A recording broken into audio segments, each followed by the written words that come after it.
समस्त देशवासियों को गणतंत्र दिवस की ढेर सारी शुभकामनाएं। आज ही के दिन 26 जनवरी सन 1950 को हमारे देश में संविधान लागू हुआ था और प्रत्येक साल हमारे देश में काफ़ी उत्साह और उमंग के साथ महोत्सव के रूप में गणतंत्र दिवस को मनाया जाता है। सवाल ये नहीं है कि हमारे देश में गणतंत्र दिवस क्यों मनाया जाता है, क्योंकि ये प्रत्येक नागरिकों को पता है कि आज ही के दिन हमारे देश में संविधान लागू हुआ था।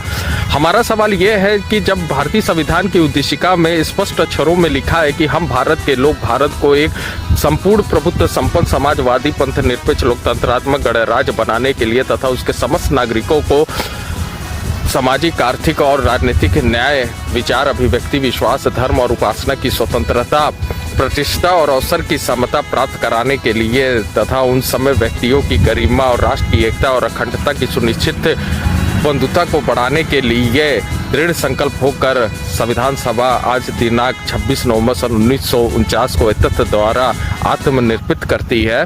तो फिर हमारे देश के संविधान की जो चारों स्तंभ है, व्यवस्थापिका, कार्यपालिका और न्यायपालिका, मीडिया, क्या आपको लगता है कि आज ये लोग हमारे देश के संविधान का अनुपालन कर रहे हैं? क्या ये हमारे देश के संविधान का कर्तव्य निभा रहे हैं? अगर निभा रहे हैं तो मेरा उनका हृदय से स्वागत है। अगर नहीं निभा रहे हैं तो मेरा मानना है कि इस तरीके का झूठा गणतंत्र दिवस बनाना बंद करो।